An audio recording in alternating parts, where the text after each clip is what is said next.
शब्द शब्द संभल कर बोलिए, शब्द के हाथ न पाओ।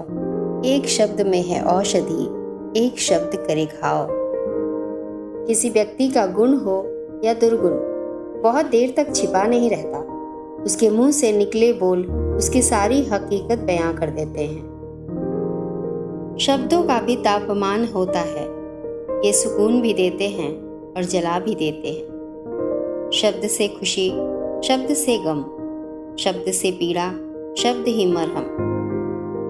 शब्दों में नष्ट करने की और स्वस्थ करने की दोनों तरह की शक्तियां होती हैं। सच्चे और दयालु शब्द किसी का भी जीवन बदल सकते हैं। शब्द मुफ्त में मिलते हैं, आप जिस तरह उपयोग करें वैसी कीमत चुकानी पड़ती है। चाकू, खंजर, तीर और तलवार लड़ रहे थे, कौन ज्यादा गहरा घाव देता है। शब्द पीछे बैठ मुस्कुरा रहा था। बसंत ऋतु में कोयल पेड़ पे बैठी कूक रही थी। आते जाते लोग उसकी कूक सुनकर आनंदित होते, उसकी तारीफ के पुल बांधते। कुछ देर बाद कोयल के सामने एक कौवा तेज गति से आया। कोयल ने उससे पूछा, इतनी तेजी से कहाँ जा रहे हो? बैठो, कुछ बातें करते हैं। कौवे ने उत्तर दिया, वह जरा जल्दी में है और देश छोड़कर परदेश जा रहा है।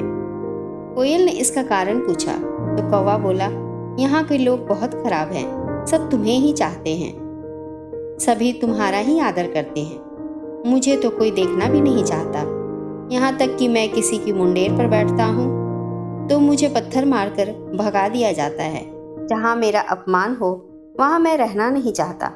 यह सुनकर कोयल बोली, परदेश जाना है, शौक से जाओ, पर एक बात हमेशा ध्यान रखना, वहाँ जाने से पहले अपनी आवाज़ को बदल लेना, वाणी को अपनी मधुर बना लेना। यदि ऐसी ही वाणी रही तो वहाँ भी तुम्हारा यही हाल होगा जो यहाँ हो रहा है।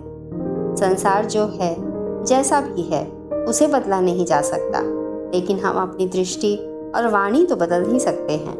इन दोनों को बदलने से जीवन की दशा और दिशा दोनों बदल जाती है और यहीं से संसार में आनंद और सुख की शुरुआत होती है।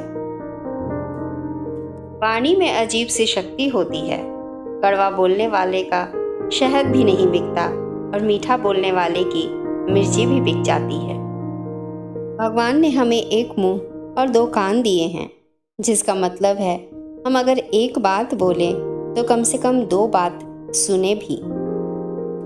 विज्ञान कहता है जीभ पर लगी चोट सबसे जल्दी ठीक हो जाती है और ज्ञान कहता है कि जीभ से लगी चोट कभी भी ठीक नहीं हो सकती।